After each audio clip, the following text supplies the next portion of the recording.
नमस्कार, मैं सचिन विश्वकर्मा, ओशे के ऑनलाइन प्लेटफॉर्म में आप सभी का स्वागत करता हूं। आशा है कि आप सब लोग स्वस्थ होंगे, साथ ही आप सभी की तैयारी बहुत ही शानदार चल रही होगी क्योंकि डेट क्लियर हो चुकी है। तो चलिए कुछ और क्वेश्चन देखते हैं उत्तर प्रदेश पुलिस परीक्षा में पूछे जाने वाले। तो करते हैं शुरुआत। पहला क्वेश्चन देखेंगे, रीड करते हैं। 3 किलोग्राम चीनी के घोल में 40% चीनी है, इसमें 1 किलोग्राम पानी मिला दिया जाता है। अब उसमें चीनी और पानी किस अनुपात में है हमें बताना है। तो देखिए जरा, पहले हमारे पास मात्रा कितनी थी, टोटल मात्रा है हमारे पास कितनी, मात्रा है 3 किलोग्राम। इसमें 40% चीनी है, तो 3 का 40%, 3 का 40%, 3 में 40% है, 3 में गुणा किया हमने 40 से, परसेंटेज हटाया तो 100 से भाग और निशान हट गया, तो गुणा हुआ तो कितना होगा, 4×3 = 12 यानी 120/100 यानी कितना निकला हमारा 1.2 किलोग्राम। इसमें क्या है, पानी, इसमें क्या है, चीनी, यानी कि हमारी चीनी कितनी है, चीनी है 1.2 किलोग्राम। तो शेष कितना हुआ, 3 में से 1.2 किलोग्राम गया, यानी 3 में से 1.2 किलोग्राम गया, तो बचा कितना हमारा 1.8। शेष क्या होगा, शेष क्या है इसमें, पानी, यानी पानी कितना है इसमें, पानी है 1.8। अब क्या कह रहे हैं, देखिए जरा, अब कह रहे हैं 1 किलोग्राम पानी मिला दिया जाता है, पानी मिला रहे तो पानी पानी में मिलेगा ना कि चीनी में, तो पानी इसमें हमने ऐड किया, तो अब पानी कितना हो गया 2.8 किलोग्राम। क्या हो गया इसमें, पानी हो गया, पानी कितना हो गया, पानी हो गया हमारा 2.8 किलोग्राम। तो पूछा गया है, पूछा है इनने चीनी और पानी किस अनुपात में है, तो चीनी किस में है, चीनी है हमारी 1.2 किलोग्राम, अनुपात पानी कितना है 2.8 किलोग्राम। 4 से काटा, सो 4 से कितनी बार, 12 बार, 4×3 = 12, 4 से कितनी बार, 7 बार, यानी किस अनुपात में होगा, 3:7, यानी इस क्वेश्चन का आंसर क्या होगा हमारा 3:7। साथ ही देखिए जरा, कुछ क्वेश्चन में पूछा जाता है कुल घोल से, तो देखिए जरा, इसमें हमने पानी मिलाया था, पानी 1 मिलाया था, तो अभी जो पहले हमारा घोल था कितना 3 किलोग्राम, जब इसमें एक चाहे पानी मिला हो चाहे चीनी मिली हो तो घोल भी बढ़ जाएगा। घोल अब कितना हो गया था, अब घोल हो गया था हमारा कितना, 3 और 1 4, नई घोल की मात्रा कितनी थी 4। तो कभी कभार इसमें कुल मात्रा भी पूछ ली जाती है कि कुल मात्रा से कौन सा अनुपात रहेगा। नेक्स्ट देखिए, नेक्स्ट है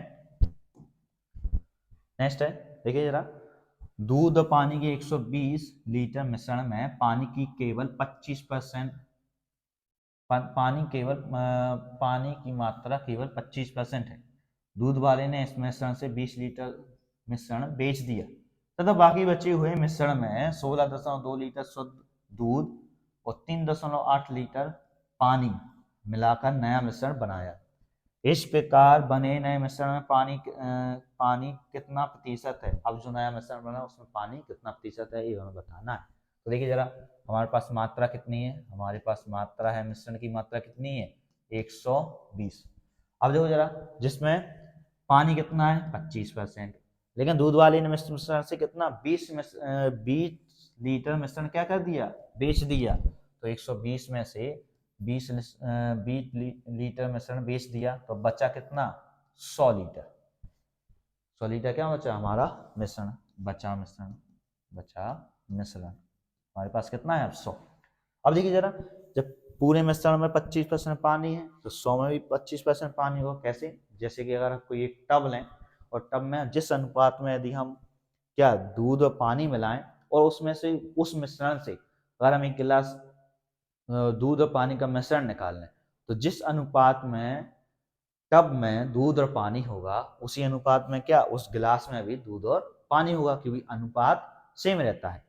तो इसमें देखा हमने जो बचा था इसमें कितने परसेंट पानी है, पानी है इसमें कितना 25%, तो 100 का 25% यानी 25/100 गुणा किया 25 से, प्रतिशत का निशान हटाया और 100 से भाग, तो 100 से 100 एक घटा, यानी कितना निकला 25 लीटर। क्या है इसमें 25 लीटर है पानी, पानी हो गया ये 25 लीटर। तो 100 में से शेष यानी कितना 100 में से 25 गया, 25 गया तो कितना हो गया हमारा 75। 75 क्या हुआ, 75 क्या है पानी और दूध, यानी पानी हो गया तो ये क्या हो गया 75 क्या है इसमें दूध, ये हो गया दूध, ये हो गया हमारा पानी। फिर क्या कह रहे हैं, देखिए जरा, फिर कह रहे हैं 16.2 लीटर शुद्ध दूध मिलाया, तो दूध में दूध मिला रहे, तो कितना 75 दूध था, 16.2 और मिलाया, ऐड किया, तो अब कितना हो गया, कितना हो जाएगा, और कितना पानी कितना मिलाया, 3.8 लीटर पानी मिलाया, पानी अभी 25 था, तो इसमें कितना 3.8 पानी और मिलाया, तो अब पानी कितना हो गया, पानी हो गया हमारा कितना 28.8 पानी हो गया, शेष क्या हो गया हमारा दूध। देखिए देखिए जरा, कुल मात्रा दूध और पानी की कितनी मिलाई, तो दूध और पानी की कुल मात्रा मिलाई कितनी, देखिए जरा 3.8 पानी और 16.2 दूध, यानी कुल कितना मिलाया 16, 3 19 और एक कितना 1 20, यानी 20 लीटर मिश्रण और मिलाया गया।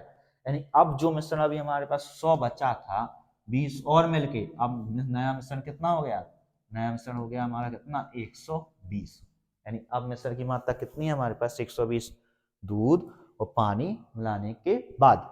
क्या कह रहे हैं, नए मिश्रण में, तो नया मिश्रण कितना है हमारा 120 में इस प्रकार बने नए मिश्रण में पानी कितना प्रतिशत है, तो पानी कितना है, पानी है 28.8, तो 120 में 28.8 कितने प्रतिशत है, कितने के लिए गुणा, प्रतिशत के लिए 100 से गुणा और प्रतिशत का निशान करते हैं, तो कितना हो गया, दशमलव से ये हटा तो एक जीरो और आया, 2 जीरो से 2 जीरो 1 है, 12 से 12 दूनी 24, 12 चौक 48, यानी कितना प्रतिशत है 24% है क्या, पानी, यानी इस क्वेश्चन का आंसर क्या होगा हमारा तीसरा। नेक्स्ट देखिए, नेक्स्ट है, एक व्यापारी ने 10 किलोग्राम सेब 405 रुपए में खरीदे, उनमें से 1 किलोग्राम सड़े हुए पाए गए, यदि वह कुल पर 10% का लाभ कमाना चाहता हो तो शेष सेबों को प्रति किलोग्राम यानी किलोग्राम किस भाव पर बेचे, यानी किलोग्राम किस भाव पर बेचे। तो देखिए जरा, उसने पहले 10 किलोग्राम खरीदे, कितने में खरीदे 405 रुपए में खरीदे यानी क्या किया उसने, क्रय किया। फिर 1 किलोग्राम तो सड़ गए, यानी मात्रा जो थी उसमें से 1 किलोग्राम सड़ गए यानी खराब हो गए, बचे कितने 9 किलोग्राम, अब बचे हैं एक, तो वो बेचेगा, और कितने में बेचेगा, इतने में बेचना है कि उसे 10% का लाभ हो, लेकिन खरीदा उसने कितने में था, तो उसने खरीदे थे 405 रुपए में खरीदे थे, लेकिन इतने में तो बेचना नहीं है, 10% लाभ चाहिए, तो लाभ के लिए क्या करेंगे 405 जो अपने यहाँ में कितना 100 है, 10% लाभ के लिए कितना 10% और जोड़ा तो कितना होगा 110 हो जाएगा, तो विक्रय क्या होगा हमारा अब 110, यानी कितने पे बेचना है, तो देखो गणना करते हैं कितना हो गया, 0 से 0 एक गया, 11 5 55, 11 चौक 44 और एक और भाग दिया तो कितना, यानी 405 की चीज अगर वो कितने बेच दे 445.5 में बेचे यानी विक्रय करे, तो उससे कितना 10% का लाभ होगा।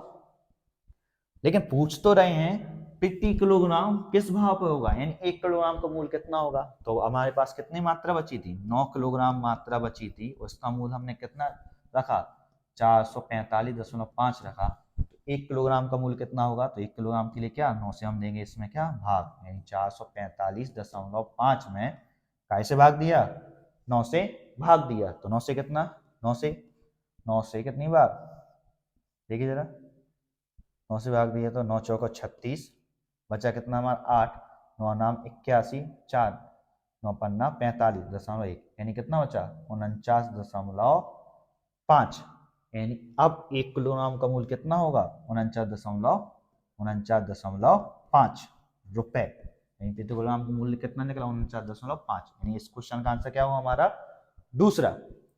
नेक्स्ट देखिए, नेक्स्ट है किसी घड़ी को रीड करते हैं, किसी घड़ी को बेचने पर एक दुकानदार को 15% की छूट देता है, यदि वह 20% छूट देता तो वह 91 रुपए कम लाभ कमाता है, घड़ी की वास्तविक कीमत क्या है, देखिए जरा, जैसे अगर मूल्य उसका x है या मानो आप 100% दिया था, प्रतिशत के लिए हम सीधा 100 मानते, 15% की छूट यानी उसने 15% का डिस्काउंट दिया, यानी 15% कम में दी, अगर ये 15% कम की जगह कितने में देता 20% कम में देता, 20% की छूट देता, तो उसे क्या होता 51 रुपए लाभ कमाता, कौन देखो जरा, एक घड़ी को बेचने पर एक दुकानदार 15% की छूट देता है। यदि वह 20% छूट देता तो वह 51 रुपए लाभ कमाता। कौन? घड़ी खरीदने वाला, दुकानदार नहीं। दुकानदार को उल्टा घाटा होगा। क्यों? क्योंकि अभी वो 15 की छूट दे रहा था, अब कितने 20 की दे रहा, तो उसे घाटा होगा। लेकिन खरीदने वाले को कितना? 51 का लाभ हुआ। क्यों? क्योंकि अब डिस्काउंट जो 15 मिल रहा था, वो कितने का मिलने लगा? 20 का। तो देखिए यार, परसेंटेज में कितना का अंतर है? परसेंटेज में 15 20 दोनों में अंतर कितने का है? 5 का। 5% का अंतर है 15 और 20 में। और रुपए में कितने का अंतर है? रुपए में 51 रुपए का अंतर है। यहाँ लाभ 5% का है और रुपए में कितने का? 51 है। दोनों को बराबर करेंगे तो 51 कितना है? 5 है। तो कुल 100 क्या होगा? इससे कितनी बार? 20 बार। यानी कितना हो जाएगा हमारा? 51 इंटू 20 गुणा करेंगे 0 2 10, यानी कितने में? 1020 रुपए में। घड़ी की वास्तविक कीमत कितनी थी? 1020 रुपए। कीमत कितनी मानी थी हमने? 100। 15 और 20 का डिस्काउंट, दोनों में अंतर कितने का? 5 का। रुपए में कितने का? 51। तो 51 5 है, तो 100 क्रय क्या होगा? तो क्रय कितना निकला हमारा? 1020, यानी वास्तविक कीमत थी 1020। क्वेश्चन का आंसर होगा हमारा चौथा। नेक्स्ट देखिए, नेक्स्ट है एक पंखे का सूची मूल अंकित मूल ये क्या कहलाते हैं? उस पर कितना लिखा है? उस पर पेंटिंग प्राइस और सूची मूल पर 20% का बट्टा दिया जाता है। अब किसी ग्राहक को कितना अतिरिक्त बट्टा दिया जाए ताकि उसका शुद्ध मूल 1104 रुपए आ जाए? तो देखो जरा, सूची मूल यानी जैसे कोई एक वस्तु है, जैसे कोई वस्तु है, तो उस पर कितना हमने प्रिंट कर दिया, यानी अंकित मूल कर दिया। अंकित मूल ही क्या कहलाता है? सूची मूल कहलाता है। सूची मूल कहलाता है। उस पर कितना लिख दिया। बेचते कुछ और किसी और मूल पे हैं, लिखते कुछ और है, उस पर कुछ डिस्काउंट दे देते और फिर उसमें बेच देते। जैसे अगर हमारे पास 100 रुपए की कोई चीज है लागत, उस पर हमने लिखा 150, लेकिन हम 100 की चीज 150 में बेच तो पाएंगे नहीं, क्योंकि बहुत ज़्यादा महंगा है। तो उसमें हम कुछ डिस्काउंट देते हैं। तो डिस्काउंट पर जैसे अगर डिस्काउंट देके हमने 120 में बेचा, तो ये हो गया हमारा विक्रय। और 100 की थी तो ये क्या होगी? क्रय, इसकी लागत। और उस पर प्रिंट कितना था? 150, तो ये क्या कहलाता है? इसका अंकित मूल या फिर सूची मूल। तो देखिए जरा, पंखे का सूची मूल कितना था? 1500 था। कितना? 20% का बट्टा दिया। 1500 अपने आप में हमने माना कितना? 100 है। 20% कम किया, यानी 100 की जगह 100 में से कितना? 20 कम कर दिया, यानी अब इसका मूल्य कितना हो गया? 80 हो गया। अब किसी ग्राहक को कितना अतिरिक्त बट्टा दिया जाए? एक और डिस्काउंट दे रहे हैं, माना x का डिस्काउंट दिया जाए। माना कितने का दिया जाए? x का डिस्काउंट दिया जाए। तो x जो अपने आप में कितना? फिर 100 है, कितना घटा जाए? 100 माइनस x हो जाए। इतने का डिस्काउंट और दिया के बाद उसका मूल्य कितना हो जाए? 1104 हो जाए। देखिए जरा, 1500 लिखा है, पहले हमने 20 का डिस्काउंट दिया तो 1500 जो 100 है, 20 के बाद कितना? 80 बचा। एक और x का दिया तो फिर ये पूरा कितना? 100 है, तो 100 माइनस के x डिस्काउंट कितना होगा? उसके बाद कितनी हो जाए? 1104। सॉल्व करेंगे तो 2 जीरो से 2 जीरो है, 20 से काटा तो 20 से 4, 20 से कितनी बार? 5, 5 से काटा तो ये कितनी बार? 3, यानी 4 3 12। गुणा करेंगे 12, यानी कितना? 1200 माइनस कितना? 12x बराबर कितना हो गया? 1104। 1104 इस साइड आए तो कितना होगा? 1200 में से 1104 गए 96, बराबर कितना बचा? 12x। 12 से कितनी बार जी? 8 बार, यानी x का मान कितना निकला? 8%। यानी अगर वो 8% का और डिस्काउंट दे तो 1500 की चीज उसे कितने में पड़ेगी? 1104 में पड़ेगी। इसका आंसर होगा हमारा कौन सा? 8%। नेक्स्ट देखिए, नेक्स्ट है कोई धनराशि चक्रवृद्धि ब्याज की दर से 2 वर्ष में 600 रुपए हो जाती है और 3 वर्ष में कितनी हो जाती है? 624 रुपए हो जाती है। दर कितनी है? सीधा सीधा लगाएंगे, कोई फॉर्मूला नहीं, वैसे तो फॉर्मूला होता है उसका लंबा। देखेंगे समय, मिलेगा समय और रुपए कितनी हो रही? रुपए हो जा रही है, यानी इसमें क्या है? मिश्रधन है। मिश्रधन में क्या होता है? ब्याज छुपा होता है। तो किस तरह से देखो, 2 वर्ष में कितनी हो रही राशि? 600 रुपए हो रही। अगले 3 वर्ष में कितनी होती है? 3 वर्ष में हो जाती है 624 हो जाती है। यहाँ हमने घटाया, यानी 1 वर्ष का अंतर। 1 वर्ष में कितने का अंतर पड़ा? दोनों को घटाया कितना? 24 का अंतर पड़ा। 1 वर्ष में 24 का अंतर पड़ा। तो देखो जरा, 1 वर्ष में कितनी राशि पर? 600 राशि पर आर की दर से बटे 100 कितना ब्याज मिला हमें 24 रुपए और मिल गए। तो कितने हो गए 600 की राशि 624 हो गई थी, 24 रुपए और मिल गए। यहाँ लगा दिया हमने ब्याज, यानी पी आर टी यानी 1 वर्ष में बटे 100 बराबर कितना 24। 0 से 2 जीरो 1 है, 6 से कितनी बार 4 बार, आर बराबर कितना निकला 4%। यानी इसका आंसर क्या होगा, ब्याज की दर होगी हमारी कितनी 4%। नेक्स्ट देखिए, नेक्स्ट है 8,000 रुपए 8,000 रुपए पर 5% प्रतिवर्ष की दर से 3 वर्ष का चक्रवृद्धि ब्याज होगा। चक्रवृद्धि ब्याज निकालना है सीधा सीधा, देखो जरा दो तरीके होते हैं, या तो आप लगाओ क्या फॉर्मूला क्या होता है हमारा ए मेसधन बराबर मूलधन पी 100 प्लस के आर बटे 100 की पावर क्या एन। लेकिन ये तो हमारा मेसधन दिया, हमें चक्रवृद्धि ब्याज निकालना हो तो मेसधन ए को ऐसा लिख दें, चक्रवृद्धि ब्याज कंपाउंड इंटरेस्ट सी प्लस के प्रिंसिपल पी, चक्रवृद्धि ब्याज और मूलधन क्या होता है इसका मेसधन बराबर कितना पी 100 प्लस के आर बटे 100 की पावर एन। एन कितने वर्ष में, या तो आप इसको सीधा लगाएं। दूसरा तरीका क्या होता है, देखो जरा राशि कितनी दी, राशि यानी पी दिया हमें कितना, प्रिंसिपल दिया 8,000, दर कितनी दी, दर दी हमें कितना 5%, समय टाइम कितना दिया 3 वर्ष, यानी 10/5 की दर से 3 बार में 8,000 का ब्याज कितना होगा। तो लगाते हैं, देखिए जरा 8,000 जो अपने माना हमने कितना 100 है, 5 की दर से 1 वर्ष में कितना होगा 105 होगा। फिर ये पूरा 100 है, फिर 5 की दर से कितना होगा 105 होगा। फिर ये अपने यहाँ में पूरा 100 है, 5 की दर से 105 क्या होगा। तो देखिए जरा 8,000 100 है, फिर कितना 105 क्या होगा। तो ये क्या बता रहा है, ये 105 100 प्लस है, यानी तो मिसधन हो गया, ये भी मिसधन ये भी मिसधन, यानी टोटल ये तो मिसधन होगा। हमें तो बताना है ब्याज, तो मिसधन में से हम क्या घटा देते हैं प्रिंसिपल मूलधन। मूलधन कितना था हमारा 8,000, 8,000 और घटा देंगे तो क्या बचेगा, सीधा चक्रवृद्धि ब्याज यानी कंपाउंड इंटरेस्ट। करेंगे सॉल्व, 5 से 21 बार, 5 से 20 बार, 5 से 21 बार, 5 से 20 बार, 5 से 21 बार, 5 से 20 बार, क्या निकला हमारा कंपाउंड इंटरेस्ट सी आई 8,000 इंटू 21 का क्यू 9,261 बटे 20 का क्यू 8,000 माइनस कितना 8,000 क्यों घटा रहे, क्योंकि ये था मिसधन, मूलधन घटा देंगे तो क्या बचेगा ब्याज। 8,000 से 8,000 ये गया, यानी बचा हमारा कितना 9,261 से कितना 8,000 घटाया तो ब्याज कितना निकला, ब्याज सी आई कंपाउंड इंटरेस्ट निकला हमारा कितना 1,261, यानी इसका आंसर क्या होगा हमारा तीसरा होगा 1,261 रुपए। नेक्स्ट देखिए, नेक्स्ट देखिए प्लीज, 3 संख्याएं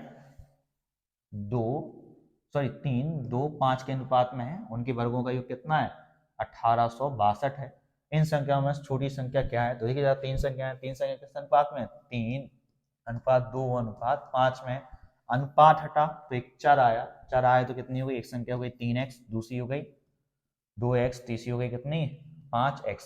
क्या कह रहे हैं, इनके वर्गों का योगफल वर्ग, 3x का वर्ग क्या होगा हमारा 9x², 2x का वर्ग क्या होगा हमारा 4x², 5x का वर्ग क्या होगा हमारा 25x², वर्गों का योग यानी सबको जोड़ा कितना है 1,862 है। 3 संख्याओं के वर्गों का योग कितना है 1,862। यहाँ से हम 4 यानी x की वैल्यू निकालेंगे कितना होगा, तो 9 4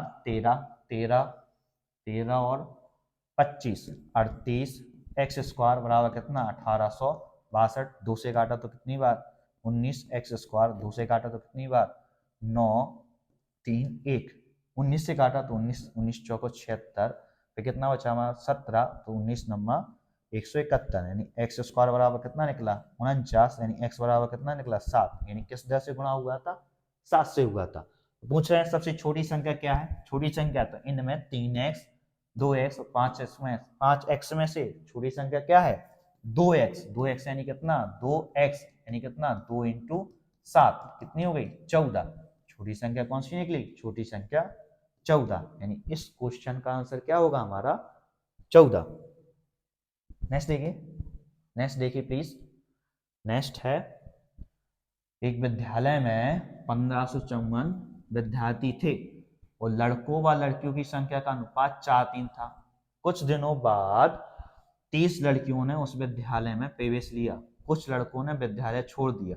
परिणाम स्वरूप लड़कों और लड़कियों का अनुपात 7.6 हो गया। विद्यालय छोड़ने वाले लड़कों की संख्या कितनी है, यानी कितने विद्यार्थी छोड़कर चले गए। तो देखिए जरा, ऐसे क्वेश्चन कब आते हैं, जब उन्हें थोड़ी सी टाइमिंग आपकी लेनी हो, यानी किस तरह से आपको एंगेज करना हो, तो वो आपको सवाल तो वही रहेंगे जो आप एक जमाने से करते आ रहे हैं, बस उसमें कैलकुलेशन बढ़ जाएगी। तो देखिए जरा किस तरह से होगा। विद्यालय में कितने विद्यार्थी हैं, विद्यालय में टोटल स्टूडेंट कितने, कुल विद्यार्थी कितने हैं, कुल विद्यार्थी कितने हैं, टोटल विद्यार्थी 1554। किस अनुपात में, लड़के व लड़कियों के अनुपात कितना है, यानी बॉयज कितने हैं, बॉयज लिखा हमने गर्ल्स, बॉयज और गर्ल्स का रेशियो कितना है, 4:3, यानी 4:3 में। तो पहले तो इनकी संख्या निकाल ले रहे हैं, तो कितनी निकलेगी, देखिए जरा, 1554 कितना है, 4 3 7 है, तो लड़कों की संख्या 4 क्या हुआ, लड़कों की संख्या 3 क्या हुई, तो 7 से घटा कितनी बार, 2 बार, 7 दूनी 14, फिर 7 दूनी 14, फिर 7 दूनी 14, यानी लड़के कितने निकले, 4 दूनी, लड़कों की संख्या निकली कितनी, 4 दूनी 8, 4 दूनी 8, 4 दूनी 8, यानी 888 क्या है, लड़के हैं। लड़कियों की संख्या कितनी निकली, लड़कियों की संख्या देखिए जरा कितनी, 3 दूनी 6, 3 दूनी 6, 3 दूनी 6, यानी 666 लड़कियां हैं और 888 क्या है, लड़के। अब देखो क्या कह रहे हैं, कह रहे हैं कुछ दिनों बाद 30 लड़कियां उस विद्यालय में प्रवेश ले लिया और कुछ लड़के विद्यालय छोड़कर चले गए। माना छोड़ने वाले लड़के बॉयज कौन है, एक्स हैं। तो देखो जरा, लड़के 888 में से एक्स लड़के गए, लेकिन 666 लड़कियों में 30 लड़कियां और आई, तो ये अनुपात कितना हो गया, तो लड़के और लड़कियों का अनुपात कितना हो गया, 7:6, यानी कितना हो गया, 7/6।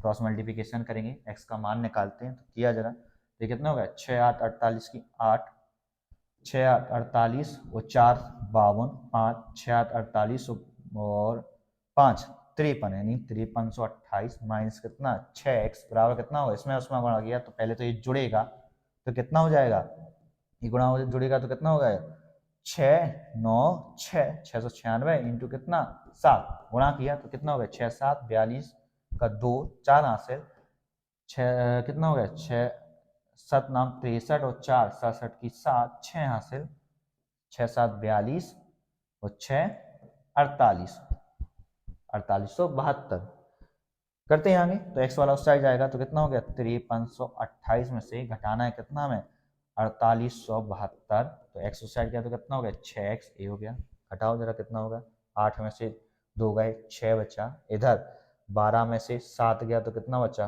5 बचा, इधर 52 में से 48 गया कितनी बची, 4, बराबर कितना हो गया, 6x, x का मान निकालेंगे तो 6 से कितनी बचा, 6 7 42, 3 इसमें दिया 36, 6 सिंह 36, यानी x का मान कितना निकला, 76।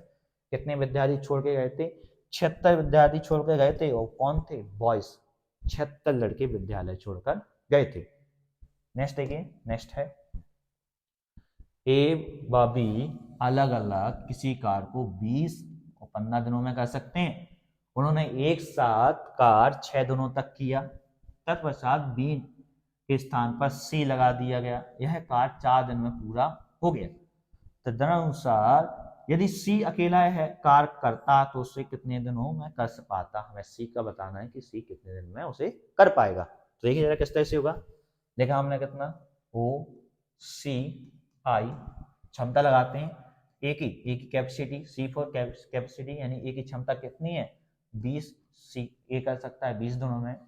बी की क्षमता कितनी है, बी की क्षमता है 15, सी की क्षमता में निकालनी तो सी की क्षमता मानी हमें सीधा कितना x। अब तीनों का कॉमन कार लेते हैं, कॉमन कार क्या कहलाता है, तीनों का कॉमन कार है, लेंगे इनका LCM, इनका LCM कितना आया, देखो जरा 20 15 का LCM क्या था कितना, और x का LCM कितना होगा 60x। तो ए का एक दिन का, वो मतलब 1 डे वर्क का कार निकालेंगे, तो इसके लिए क्या करेंगे 20 का इसमें देंगे भाग, तो एक ए का एक दिन का कार कितना निकला 3x, बी का एक दिन का कार कितना निकला 15 चौके 60 4x, सी का एक दिन का कार कितना निकला 60। पढ़ते हैं क्वेश्चन क्या कह रहे हैं, उन्होंने एक साथ 6 दिन तक कार किए, किन्होंने, ए और बी ने, ऊपर लिखा था 6 दिन तक ए और बी लगे रहे। फिर देखो जरा, बी के स्थान पर सी लगा दिया गया, यानी बी की जगह सी आ गया, यानी ए तो है ही, अब ए के साथ बी ना हो कि कौन, सी आ गया, और 4 दिन तक लगे रहे, और हो गया एक कार कितना था हमारा 60x। 6 दिन तक दोनों लगे रहे, ए भी लगे रहे, फिर ए की जगह बी की जगह सी आ गया, तो ये तो गया नहीं, तो ए और सी लगे रहे, 4 दिन तक लगे रहे, हो गया एक कार कितना था हमारा 60x। लगाते हैं 6 दिन, ए बी का एक दिन का कार कितना है, ए 3x करता है, बी कितना करता है 4x करता है, प्लस 4, ए एक दिन में कितना करता है 3x करता है, सी एक दिन में कितना करता है 60 करता है, कुल का कितना है 60x। सॉल्व करेंगे तो कितने हो गए, 3 4 7 6 7 छिंग 42x, प्लस इसमें करेंगे तो कितना 12x, प्लस 4 इंटू 60 बराबर कितना हो गया 60x। और सॉल्व करेंगे तो कितना होगा 12x और सॉरी 42x 12x कितना 54x, 60 में से गए तो कितना हो गया 4 इंटू 60 बराबर कितना 60 में से 54 गए 6x, 6 से कितनी बारी 10 बार, यानी x बराबर कितना निकला 40। पूछा क्या है, यदि सी अकेला है कार करता तो कितने दिनों में कर पाता है, यानी सी की क्षमता कैपेसिटी कितनी थी x का मान कितना निकला 40, यानी सी उसे 40 दिन में कर पाता, सी का मान कितना निकला 40, यानी आंसर होगा कितना तीसरा। नेक्स्ट देखिए, नेक्स्ट है, रीड करते हैं, 5 व्यक्ति 7 घंटे प्रतिदिन कार्य करके एक प्रवेश सूची 8 दिनों में तैयार कर सकते हैं। यदि इस कार्य को 4 दिन में पूरा करने के उद्देश्य में से उनमें 2 व्यक्ति और सम्मिलित किए जाएं तो उन्हें प्रतिदिन कितने घंटे कार्य करना होगा। इस तरह के क्वेश्चन सीधा फॉर्मूला बेस्ड होते हैं। फॉर्मूला क्या कहलाता है, देखो जरा, बैलेंसिंग करना होता है, एम यानी मैन पावर कितने लोग थे, इंटू डी कितना दिन लिया, into H M D H यानी कितने घंटे वगैरह लिए, बटे कार डब्ल्यू बराबर करते हैं m1 एम डी एच बटे कार, आदमी दिन घंटा बटे कार, आदमी दिन घंटा बटे कार। तो देखो जरा कितने व्यक्ति, 5 व्यक्ति लगाएंगे सीधा, 5 व्यक्ति कितने घंटे 7 घंटे, प्रतिदिन कार्य करके एक प्रवेश सूची 8 दिन में तैयार करते हैं, 8 दिन में करते हैं कौन सी सूची, एक सूची तैयार करते हैं, बैलेंस करेंगे कितने, इस कार को 4 दिन में करने के लिए 2 व्यक्ति और सम्मिलित हुए, व्यक्ति अभी कितने थे 5 थे, 2 और आ गए, कितने हो गए 7 हो गए, करें तो उन्हें प्रतिदिन कितने घंटे कार्य करना होगा, उन्हें h घंटे प्रतिदिन कार्य करना होगा उसी सूची को तैयार करने में, mdh upon w, mdh upon w कितने घंटे h घंटे, तो 7 से 7 ही गया, 4 से कितनी बारी 2 और 5 दूनी 10 बराबर कितना निकला h, यानी कितने घंटे कार्य करना होगा, उन्हें कितने 10 घंटे कार्य करना होगा। नेक्स्ट देखिए, नेक्स्ट देखिए प्लीज, किसी कार की चाल 80 किलोमीटर प्रति घंटा है, इसकी चाल मीटर प्रति सेकंड में क्या होगी। बहुत से लोगों को क्या होता है, फॉर्मूला तो सबको पता है, समय बराबर दूरी बटे 4, लेकिन ये मात्रक आते हैं तो कंफ्यूजन होती है, तो आपको एक फॉर्मूला स्टैंडर्ड फॉर्मूला सीधा याद करना है, मानक फॉर्मूला, जिससे कि कोई भी आ जाए आपको उसी में पुट वैल्यू करना है और सॉल्व करेंगे। और वो फॉर्मूला क्या होगा, देखिए जरा, समय, जब हमें समय काय में दिया हो, सेकेंड में दिया हो, बराबर दूरी डिस्टेंस दी हो हमें काय में, मीटर में दी हो, चाल काय में दी हो, चाल दी हो हमें कितनी, किलोमीटर प्रति घंटे में दी हो, इंटू 18/5, ये मानक फॉर्मूला है, मानक यानी स्टैंडर्ड फॉर्मूला है। आप इसको याद रखें, तो जो भी मात्रक दिए हुए हो इसके अकॉर्डिंग चेंज कर दें। चाल थी 80 किलोमीटर प्रति घंटा, चाल थी 80 किलोमीटर प्रति घंटा, मीटर प्रति सेकंड में चाहिए, तो देखिए जरा, जब आपको किलोमीटर बड़ा होता है, मीटर छोटा होता है, तो बड़े से, ये देखो बड़े से छोटा करना हो, छोटा यानी मीटर प्रति सेकंड करना हो, तो गुणा करते हैं हम 5/18 से, और जब छोटे से बड़ा करना हो, छोटे से बड़ा करना हो मात्रक, तो करते हैं हम 18/5। 5 से गुणा, यानी देखिए जरा 18 बड़ा है, 18 का भाग दोगे किसी में तो कम हो जाएगा, 18 का गुणा करोगे तो बड़ा हो जाएगा। तो हमें मात्रक दिया था कितना, किलोमीटर प्रति घंटा, 80 किलोमीटर प्रति घंटा है। इसको छोटे मीटर प्रति सेकंड में करना, छोटे में करना है 18 से भाग जाएगा तो कितना हो जाएगा 5/18 गुणा किया, 2 से कितनी बार, ये 40 बार, 2 से कितनी बार 9 बार, एक 40 पंचे 200 बटे कितना 9, और भाग दिया तो 9 दूनी 18, फिर और भाग दिया तो 9 दूनी 18, 2 सही 9, यानी इस क्वेश्चन का आंसर कितना निकलेगा 22 सही 2/9। इस तरह से लिखा है 22 सही 2/9। इसकी चाल क्या होगी 22 सही 2/9 मीटर प्रति सेकेंड। नेक्स्ट देखिए, नेक्स्ट है एक आयताकार हॉल की चौड़ाई उसकी लंबाई का 3/4 है, 3/4 भाग है। यदि हॉल का क्षेत्रफल 300 मीटर स्क्वायर हो तो लंबाई व चौड़ाई का अंतर कितना है। तो देखिए जरा, एक आयताकार हॉल, ये होगा एक आयताकार हॉल, उसकी चौड़ाई उसकी लंबाई का 3/4 है, माना लंबाई x है, चौड़ाई कितनी निकली x का 3/4। क्षेत्रफल निकालते हैं तो आयत का क्षेत्रफल क्या होता है, लंबाई x इंटू चौड़ाई 3x/4, लंबाई इंटू चौड़ाई आयत का क्षेत्रफल, क्षेत्रफल बराबर क्षेत्रफल, क्षेत्रफल कितना है 300 मीटर स्क्वायर, क्षेत्रफल बराबर क्षेत्रफल, x का मान निकालेंगे 3 से कितनी बार, एक बार गुणा किया, x स्क्वायर बराबर 4 का गुणा किया तो कितना 400, यानी x का मान कितना निकला 20, यानी उसकी लंबाई कितनी है 20 है। तो चौड़ाई कितनी है, चौड़ाई देखो 20 का 3/4, 4 से कितनी है 5, चौड़ाई कितनी निकली 15। पूछा क्या है लंबाई और चौड़ाई का अंतर, तो लंबाई कितनी थी, लंबाई थी 20, चौड़ाई कितनी है 15, दोनों का अंतर कितना हुआ 5 मीटर, यानी इसका आंसर क्या हुआ हमारा 30। नेक्स्ट देखिए प्लीज, नेक्स्ट है 40 मीटर लंबे 30 मीटर चौड़े एक आयताकार मैदान के चारों ओर 2.5, देखिए जरा 2.5 मीटर चौड़ा रास्ता 3.5 रुपए प्रति मीटर स्क्वायर की दर से रास्ते पर घास लगवाने का खर्च क्या होगा। तो क्या कह रहे हैं 40 मीटर लंबे व 30 मीटर चौड़े एक आयताकार मैदान के चारों ओर, तो देखो आयताकार मैदान, पहले तो हमने आयताकार मैदान बनाया जिसकी लंबाई कितनी है, लंबाई है 40, चौड़ाई कितनी है 30 है। अब इसके चारों ओर कितना 2.5 मीटर चारों ओर, तो ये हो गया इधर लंबाई में, ये हो गया चौड़ाई में, कितना बड़ा 2.5 इधर, 2.5 इधर, 2.5 इधर, 2.5 इधर, क्या बड़ा रास्ता बढ़ाया। तो पहले तो निकालेंगे हम क्या, इस रास्ते का क्षेत्रफल, वो क्षेत्रफल कैसे निकलेगा, इस बड़े वाले आयत में से छोटा वाला आयत घटा देंगे तो जो ये बचेगा क्या कहलाएगा रास्ते का क्षेत्रफल, और क्षेत्रफल में कितने रुपए में प्रति मीटर स्क्वायर से 3.5 रुपए मीटर स्क्वायर से, इसका कर देंगे गुणा तो कुल खर्चा निकल आएगा। तो निकालते हैं रास्ते का क्षेत्रफल निकालते हैं, रास्ते का क्षेत्रफल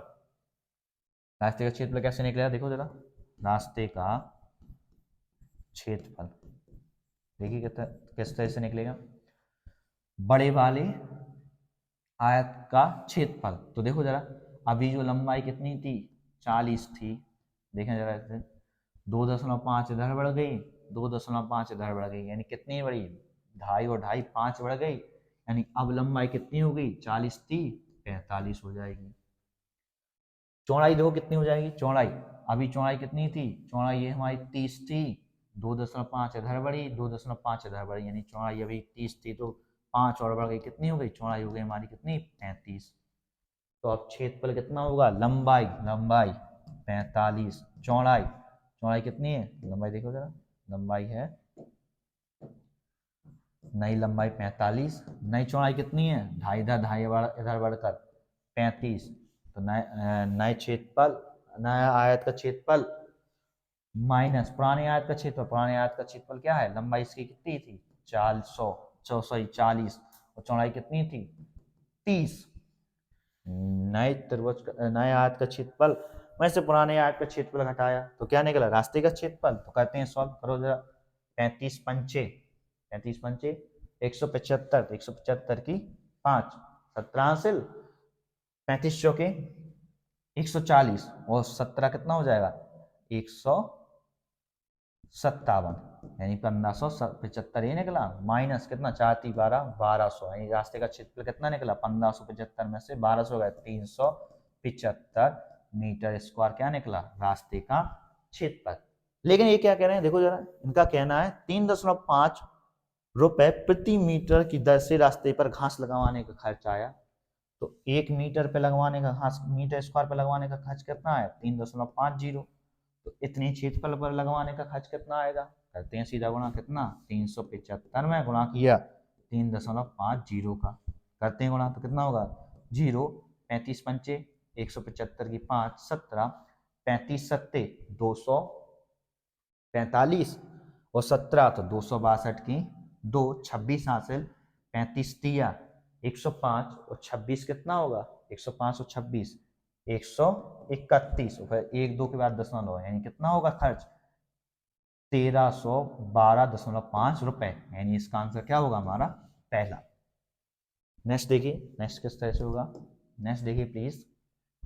नेक्स्ट है, किसी विलन की ऊंचाई 14 सेंटीमीटर है, इसके वक्रपृष्ठ का क्षेत्रफल कितना दिया 264 सेंटीमीटर स्क्वायर है, तो बेलन का आयतन क्या होगा। तो देखिए जरा, बेलन, बेलन यानी सिलेंडर, अगर ये हमारा एक बेलन है जिसकी त्रिज्या कितनी है, जिसकी त्रिज्या r है, ऊंचाई h है, तो देखिए जरा वक्रपृष्ठ, वक्रपृष्ठ क्या होगा, वक्रपृष्ठ, वक्रपृष्ठ होता है इसका 2πr × h, वक्रपृष्ठ यानी बगल बगल का क्षेत्रफल, और संपूर्ण पृष्ठीय क्षेत्रफल क्या होगा, संपूर्ण पृष्ठीय क्षेत्रफल, पृष्ठीय क्षेत्रफल, देखिए जरा क्षेत्रफल क्या होगा, वक्रपृष्ठ यानी 2πr बगल का क्षेत्रफल प्लस नीचे और ऊपर का क्षेत्रफल, तो नीचे एक वृत्त है, ऊपर भी एक वृत्त है, वृत्त का क्षेत्रफल कितना होता है πr², इधर का πr², इधर का πr², तो कितना हो जाएगा प्लस के 2πr², ये क्या कहलाता है इसका संपूर्ण पृष्ठीय क्षेत्रफल या कुल पृष्ठीय क्षेत्रफल, इस तरह से। और आयतन, आयतन क्या होगा, आयतन तो बेलन का आयतन कितना होता है πr² × h, ये क्या कहलाता है आयतन। दिया है, देखो हमें एक बेलन दिया, बेलन करते हैं सॉल्व, एक बेलन दिया है, बेलन की ऊंचाई कितनी दी है, बेलन की ऊंचाई दी है 14 दी है, और इसके वक्रपृष्ठ का क्षेत्रफल, वक्रपृष्ठ का क्षेत्रफल यानी ए क्या दिया हमें 264, तो वक्रपृष्ठ का क्षेत्रफल लगाते हैं तो 2πr × h बराबर कितना दिया, देखो जरा 264, 2 पाई का मान 22/7, r निकालते हैं, h कितनी है 14 बराबर कितना दिया 264, 22 से काटेंगे, 22 से कम 22, 22 दूनी 44, 2 से काटेंगे, 2 से कितनी बार 6 बार, 7 से काटेंगे 2 बार, 2 से कितनी बार 3 बार, यानी r कितनी निकली 3, त्रिज्या कितनी निकली हमारी 3। लेकिन पूछ तो रहे हैं क्या हमसे, बेलन का आयतन, आयतन कितना होता है, बेलन का आयतन, बेलन का आयतन πr² h यानी पाई 22/7, r कितनी है 3, यानी 3 × 3, ऊंचाई कितनी है, ऊंचाई 14 × 14, तो 7 से कितनी बार है 2 बार, और करेंगे गुणा तो कितना हो जाएगा 22 × कितना 3 तिरका 9, और कितना होगा 9 × कितना 2, गुणा किया तो 22 दूनी 44 × 9, 9 चौको 36 की 6, 9 चौको 36 और 3 39, यानी कितना होगा इसका आयतन होगा कितना 396 सेंटीमीटर क्यूब, यानी बेलन का आयतन कितना होगा 396 सेंटीमीटर क्यूब।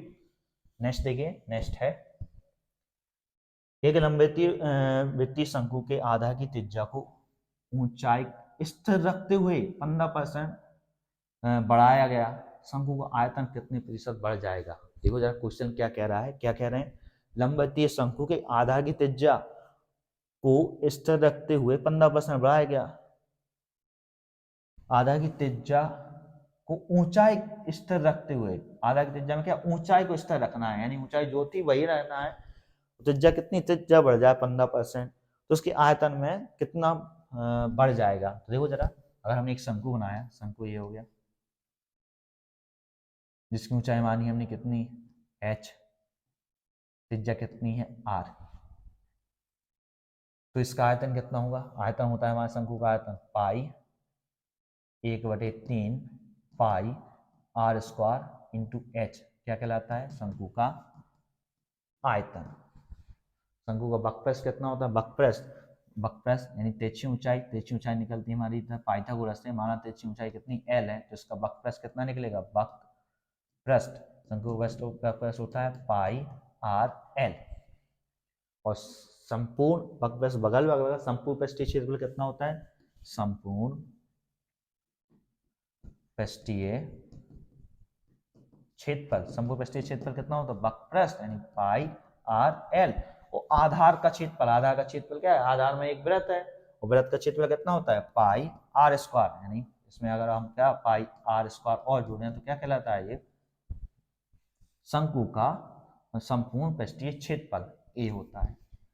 लेकिन क्या कह रहे हैं, देखो जरा कह रहे हैं, देखिए जरा, एक शंकु है जिसकी त्रिज्या मानी हमने कितनी, ऊंचाई मानी h, त्रिज्या मानना है हम 100 क्यों, देखो जरा प्रतिशत दिया है तो सीधा सीधा बढ़ा देंगे, और साथ में क्या कह रहे हैं ऊंचाई स्थिर रखते हुए, तो ऊंचाई हमने h ही रखी। अब इससे एक शंकु बना रहे, नया शंकु बना रहे जिसमें ऊंचाई जो इसकी थी भाई h ही रखी, लेकिन त्रिज्या 15% बढ़ गई, जो अभी 100 थी तो अब कितनी हो गई, 115 हो गई। तो आयतन का क्या परिवर्तन आया, तो देखो जरा आयतन, पहले का आयतन अनुपात बाद का आयतन या नया आयतन, देखेंगे पहले आयतन 1/3 पाई आर स्क्वायर, आर कितना है इसमें 100 इंटू 100, ऊंचाई कितनी है, ऊंचाई देखो इंटू एच, ऊंचाई तो एच ही है सेम थी।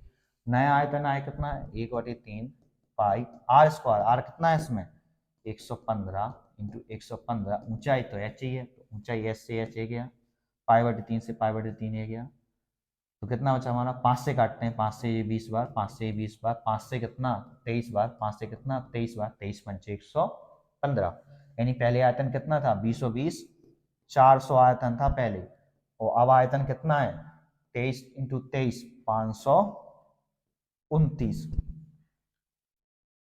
23 इंटू 23 कितना होगा हमारा 529, 529 ही होगा, 3 का 9, देखें द्वारा 3 का 9 तो हो जाएगा कितना, 3 6 6 दूनी 12 2, हाँ 529। पहले आयतन था हमारा कितना 400, अब आयतन कितना हो गया 529 हो गया। तो शंकु का आयतन कितना बड़ा, दोनों का अंतर 129 बड़ा, किससे बड़ा 400 से बड़ा, का कितना प्रतिशत है, का के लिए 100 का गुणा 100 इंटू प्रतिशत का निशान, तो 2 0 से 2 0 1 है, 4 से भाग दे रहे तो 4 दूनी 8, सॉरी 4 3 12, 4 दूनी 8.25, यानी कितना बढ़ गया 32.25% की वृद्धि हुई।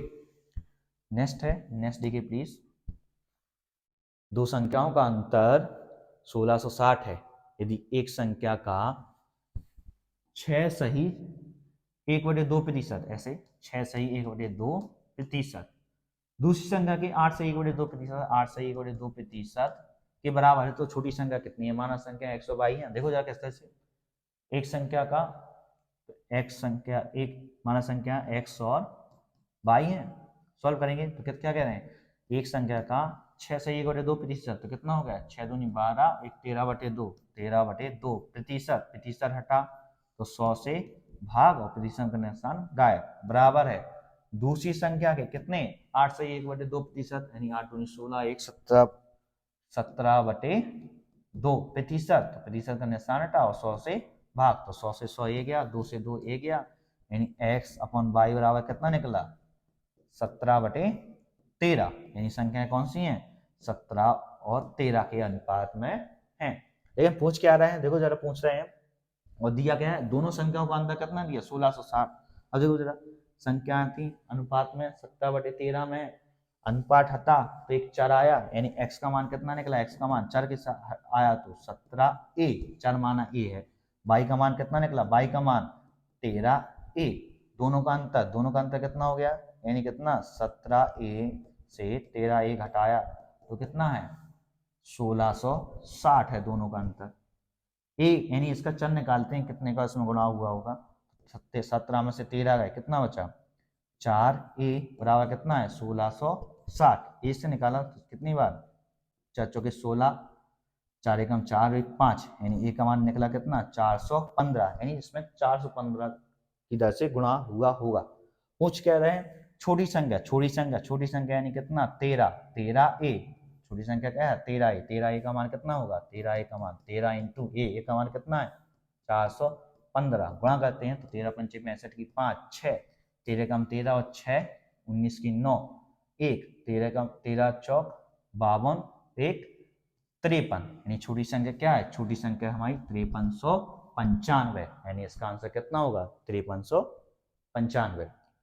नेक्स्ट देखिए, नेक्स्ट है यदि दो धनात्मक संख्याओं का योग 25 एवं गुणनफल 144 हो तो उन संख्याओं का अंतर क्या होगा। माना दो संख्याएं, अगेन मानेंगे कितना, माना दो संख्याएं x और y हैं, धनात्मक संख्याओं का योग यानी x प्लस वाई कितना दिया, x प्लस वाई दिया हमें कितना 25, गुणनफल यानी x इंटू वाई कितना दिया 144, तो संख्याओं का अंतर x माइनस वाई का अंतर पूछा है। सीधे सीधे फॉर्मूले होते हैं, फॉर्मूला क्या होता है देखिए जरा, x माइनस वाई का वर्ग, x माइनस वाई का वर्ग बराबर होता है x प्लस वाई का वर्ग माइनस के 4x और y, दूसरा होता है x प्लस वाई का वर्ग बराबर x माइनस वाई का वर्ग प्लस के 4x और y, दो फॉर्मूले होते हैं। तो हमें पूछा है x माइनस वाई का अंतर, फॉर्मूला लगाएंगे, सीधा लगाया हमने पहला वाला x माइनस वाई का वर्ग बराबर x प्लस वाई का वर्ग माइनस के 4x और y, तो x माइनस वाई यानी अंतर निकालना है, तो x माइनस वाई का वर्ग बराबर x प्लस वाई का मान कितना दिया 25, और 25 का वर्ग 625 माइनस 4 x इंटू वाई का मान कितना दिया 144, यानी 144 करते हैं 100 तो कितना निकला 625 माइनस, गुणा करते हैं 4 16, 4 16 1 17, 4 एकम 4 1 5, यानी 576, तो x माइनस वाई का होल स्क्वायर बराबर कितना निकला 500, 625 में से 524 गए, कितना बचा 24 और 25 49, वर्गमूल लिया तो x माइनस वाई बराबर कितना निकला 7, यानी संख्याओं का अंतर कितना है, संख्याओं का अंतर, उन संख्याओं का अंतर कितना है 7, सीधा फॉर्मूला भी इसका लगाना है। तो देखिए जरा, ये था हमारी क्लास का अंतिम क्वेश्चन, बाकी मिलते हैं नेक्स्ट क्लास में, और प्लीज़ कमेंट जरूर करिएगा। Okay, thank you.